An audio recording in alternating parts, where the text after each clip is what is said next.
అండి, welcome to నవల హృదయం. ఈరోజు వీడియోలో వసంత శిశిరం నావెల్ నెక్స్ట్ పార్ట్ చూసేద్దాం. కథలోకి వెళ్ళిపోదాం రండి. కంపెనీకి వెళ్లిన వసంత్ తన పనుల్లో బిజీ అయిపోయాడు. మీటింగ్ అయ్యాక తన క్యాబిన్ కు వెళ్లిన అతడికి భానుమతి నుండి ఫోన్ వచ్చింది. పుట్టినరోజు శుభాకాంక్షలు వసంత్, ఎలా ఉన్నావు కన్నా? విష్ చేసి ప్రేమగా అడిగింది భానుమతి. ఆమెతో కాసేపు మాట్లాడిన వసంత్కు మనసు కాస్త తేలికపడింది.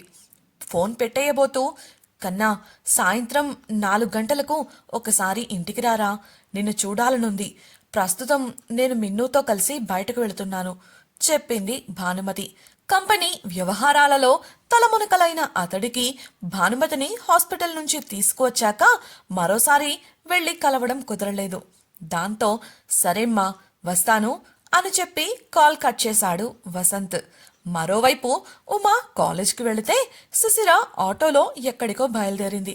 కొంతసేపటికి రిచర్డ్ స్ట్రీట్ సెంటర్లో ఆగింది ఆటో. దిగి ఆటో వాడికి డబ్బులు కట్టేసి శిశిర ఫుట్పాత్ పై నడుచుకుంటూ కొంత దూరం వెళ్ళింది. ఒక పెద్ద షాప్ అప్పుడే తెరుస్తున్నారు. లోపలికి వెళ్లి రిసెప్షన్లో ఉన్న యువతితో మాట్లాడింది శిశిర.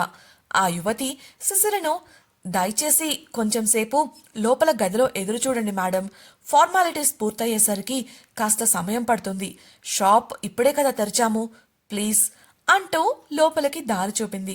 ఆమెతో లోపలికి వెళుతున్న క్రమంలో శిశిరకు ఖాళీగా ఉన్న అరమరలు దర్శనమిచ్చాయి. అవన్నీ సర్దుకోవడానికి వారికి కొంత సమయం పడుతుంది అనుకుంటూ లోపలికి వెళ్లి కూర్చుంది.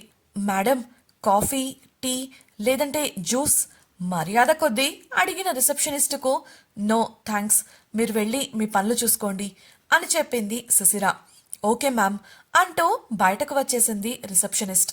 కొంతసేపటికి మేనేజర్ అలాగే మిగతా స్టాఫ్ రాగా అందరూ కలిసి తమ షాప్ అరమరలను ఖరీదైన దుస్తులు మరియు నగలతో నింపేశారు.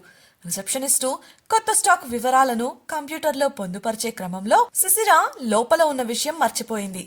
లోపల ఉన్న శిశిర అక్కడ ఉన్న క్యాటలాగ్స్ చూస్తూ సమయం మర్చిపోయింది.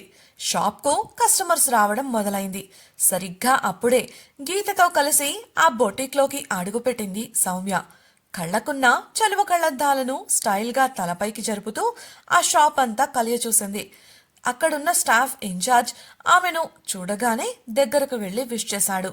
ఖరీదైన బ్రాండెడ్ బట్టలు ధరించి అంతకన్నా ఖరీదైన నగలు పెట్టుకున్న ఆమెను చూడగానే ఇవాళ తన పంట పండింది అనుకున్నాడు. ఆమె చేత ఎంత ఎక్కువగా బిల్లు చేయిస్తే తన ఖాతాలో అంత ఎక్కువ కమిషన్ పడుతుంది కాబట్టి. వెల్కమ్ మేడం, మీరు ఏం చూడాలనుకుంటున్నారు? పళ్ళు బయట పెట్టి నవ్వుతూ అతి వినయం ప్రదర్శించాడు.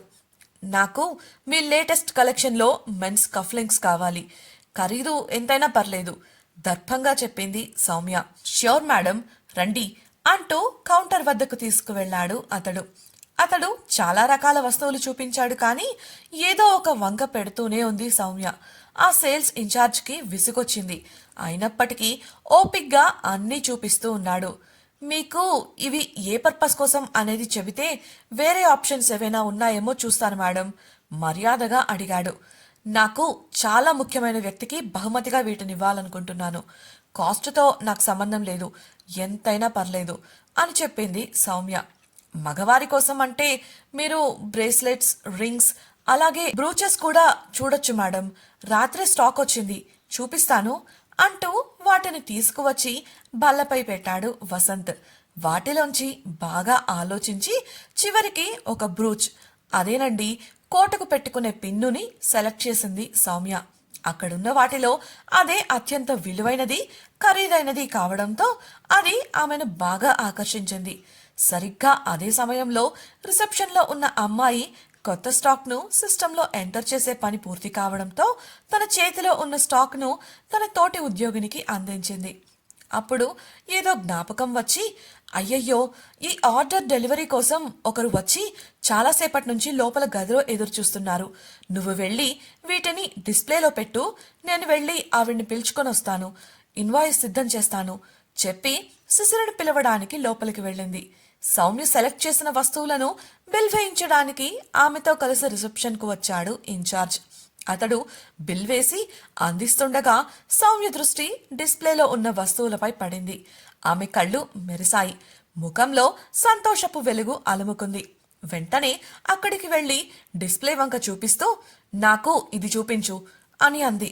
ఆ వస్తువు వంక చూసిన ఇన్ఛార్జ్ సిస్టంలో వివరాలు పరిశీలించి మేడం అవి వైట్ స్టోన్స్ తో చేసిన బ్రూచ్ పిన్, అది అంత కాస్ట్లీ కాదు అని చెప్పగా నేను దాని గురించి అడగలేదు, దాని పక్కనే ఉన్న బ్లాక్ కఫ్లింగ్స్ గురించి మాట్లాడుతున్నాను. నాకు అవి కావాలి స్థిరంగా చెప్పింది సౌమ్య. గీత కూడా సౌమ్య అంత స్థిరంగా చెప్పడంతో ఆ వస్తువు వంక పరిశీలనగా చూసింది. మరుక్షణం ఆమె కళ్ళు పెద్దవయ్యాయి.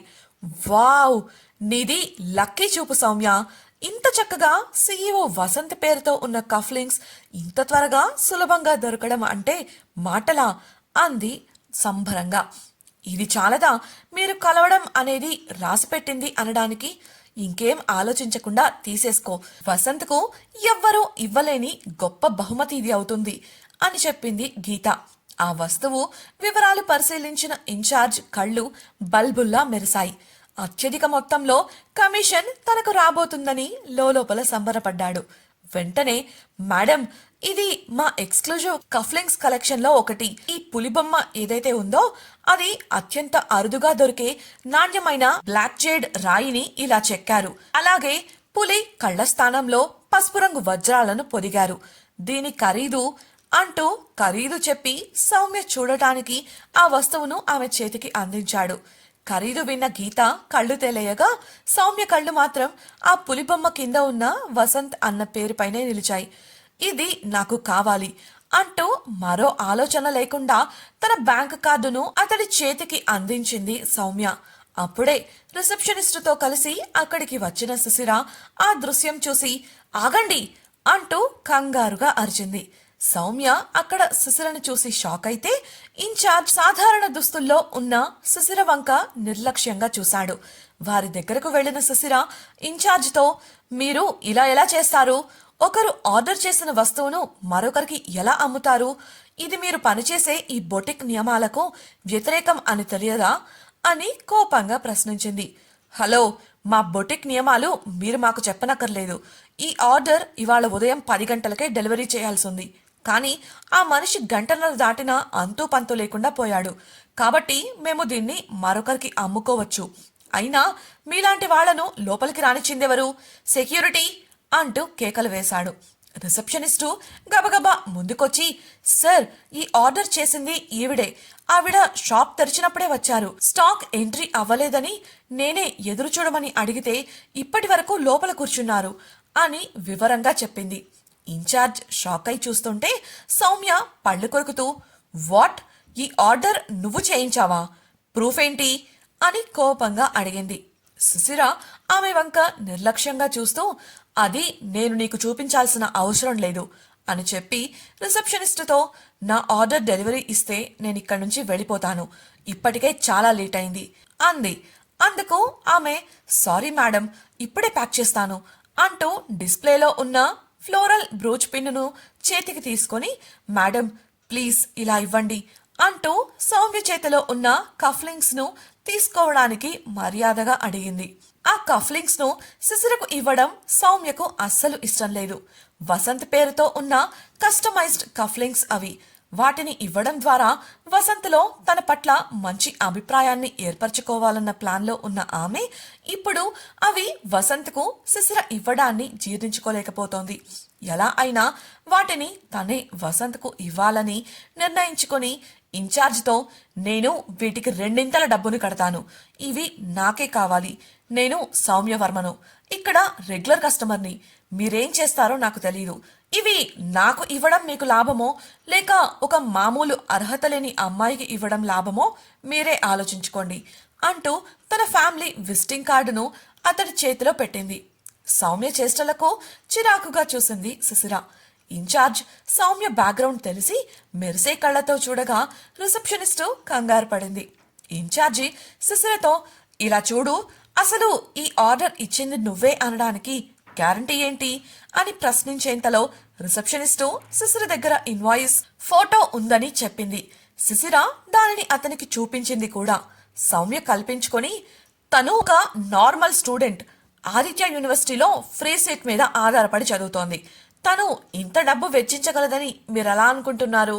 నేను దీనిని smart work group CEO mister Vasant కోసం తీసుకోవాలి అనుకుంటున్నాను. అసలు నాకు ఈ అమ్మాయి ఆ ఇన్వాయిస్ ని ఎవరి నుంచైనా దొంగిలించిందేమోనని అనుమానం. ఫోటో ఉంది అంటే అసలైన ఇన్వాయిస్ కూడా ఉండాలి కదా, మరి అది చూపించడం లేదే అని ప్రశ్నించింది. సుశిర తాను వసంత్ భార్యను అన్న విషయం బయటపెట్టదు అని సౌమ్యకు గట్టి నమ్మకం. అందులోనూ ఒకవేళ చెప్పినా ఎవ్వరూ నమ్మరు. నక్కకి నాగలోకానికి ఉన్నంత తేడా వారి మధ్య ఉందని విశ్వసిస్తారు. సౌమ్య చేస్తున్న పనులకు సుశిరకు అసహనం పెరిగిపోయింది. ఫోన్లో ఉన్న ఇన్వాయిస్ ని చూస్తూ ఆలోచనలో పడింది. సౌమ్య ఇన్ఛార్జికు కళ్లతోనే సైగ చేసింది. దాంతో అతడు రెచ్చిపోతూ, ఇదిగో అమ్మాయి, మర్యాదగా నువ్వు ఈ బిల్ ఎక్కడ దొంగిలించావో చెబుతావా, లేదంటే ఇప్పుడే పోలీసులకు ఫోన్ చేసి నీ మీద ఫిర్యాదు చేస్తాను అంటూ సుశిరపై అరిచాడు. సుశిర చిరాకుగా సౌమ్య వంగ చూడగా ఆమె కళ్లతోనే పొగరుగా నవ్వింది. చేతిలోని ఫోనును తన పర్సులో పెట్టిన సుశిర, ఇలా చూడండి, తిమ్మిని బమ్మిని చేసైనా నా ఆర్డర్ను ఆమెకు ఇవ్వాలనుకుంటున్న మీ ప్రయత్నం నాకు బాగా అర్థమవుతోంది. అది కలలోని మాట. మీ ప్రయత్నం వృధా అవుతుంది తప్ప నా వస్తువులు తీసుకోకుండా ఇవాళ నేను ఇక్కడి నుంచి కదలను స్థిరంగా చెప్పింది. ఇన్ఛార్జ్ వెకిలిగా నవ్వి, నీ వస్తువులా? నువ్వు తయారు చేసావా లేక నీ డబ్బు పెట్టి కొన్నావా? అసలు వాటి విలువ ఎంతో తెలుసా నీకు? మా బొటిక్లో అడుగుపెట్టే అర్హత ఉందా నీకు? ఇక్కడి వస్తువుల గురించి వాటి విలువల గురించి తెలిసే వచ్చావా? ఆ దొంగిలించిన ఇన్వాయిస్ ఫోటో పెట్టుకొని ఏ ధైర్యంతో నీ వస్తువులు అంటున్నావు? మేము అమ్మనంత వరకు ఇవి మా బొటిక్కి సంబంధించిన వస్తువులు. వీటిని మేము మాకు నచ్చిన వ్యక్తులకు అమ్ముకుంటాం. నీకు దిక్కున్న చోట చెప్పుకోపో అంటూ బెదిరించాడు. సుశిరకు ఎటువంటి బ్యాక్గ్రౌండ్ లేదు అని తెలిసాక ఆమె ఏమీ చెయ్యలేదని అతడికి ధైర్యం వచ్చింది. గీతా సౌమ్యలు ముసిముసిగా నవ్వుకోగా ఇన్ఛార్జ్, మేడం, మీరు అడిగినట్లే ఇప్పుడే బిల్ వేసిస్తాను, ఇలా రండి అంటూ సౌమ్యకు కౌంటర్ వైపు దారి చూపాడు. రిసెప్షనిస్టు, ఆగండి, ఇలా చేయకండి అది అంటూ చెప్పబోతుంటే, నోరు మూసుకొని పక్కకు వెళ్ళు. ఎవరితో ఎలా మెలిగితే మన వ్యాపారం అభివృద్ధి అవుతుందో నన్ను చూసి నేర్చుకోండి. కాదు ఇలానే రోడ్డున పోయే వాళ్ళ మాటలు నమ్ముతూ కూర్చుంటే ఏదో ఒకరోజు ఉద్యోగం పోయి రోడ్డున పడాల్సి వస్తుంది. జాగ్రత్త, దురుసుగా చెప్పి కంప్యూటర్ ముందు నిలబడ్డాడు. అతడి మాటలతో ఏం చెయ్యాలో పాలుపోక అక్కడి నుంచి వెళ్ళిపోయింది రిసెప్షనిస్ట్. కంగారుగా, మీరు ఇలా చేయడానికి వీల్లేదు, కాదని చేస్తే పరిణామాలు తీవ్రంగా ఉంటాయి కోపంగా చూస్తూ చెప్పింది సుశిర. నీకు ఇంకా చెప్పింది అర్థం కాలేదా? నీలాంటి వాళ్లకు ఇక్కడ స్థానం లేదు. వెళ్ళిక్కడి నుంచి. సెక్యూరిటీ, ఈమెను వెంటనే ఇక్కడి నుంచి బయటకు గంటేయండి చిరాకుగా చెప్పి ఆర్డర్ వేశాడు ఇన్ఛార్జ్. అతడి పిలుపుతో ఇద్దరు కాపలా వాళ్లు అక్కడికి చేరుకున్నారు. ఇన్ఛార్జ్ సుశిరను చూపించడంతో వారు ఆమె వైపు అడుగులు వేశారు. ఇంతకీ ఇప్పుడు ఏం జరగబోతోంది? సుశిరకు అవమానం తప్పదా? సుశిర కష్టపడి చేయించిన బహుమతులు సౌమ్యవశం కాబోతున్నాయా? అంత ఖరీదైన బహుమతులు కొనడానికి సుశిర దగ్గర డబ్బులెక్కడివి? వసంత్కు కనీసం ఫోన్ చేయని సుశిర అతని కోసం ఎందుకు బహుమతులు సిద్ధం చేస్తోంది? తెలుసుకోవాలనుకుంటున్నారా? అయితే ఛానల్ను సబ్స్క్రైబ్ చేసి వసంత శిశిరం నెక్స్ట్ పార్ట్ వినేయండి. అలాగే మీకు ఈ వీడియో నచ్చినట్లయితే లైక్ చేసి మీ సన్నిహితులకు షేర్ చేయండి.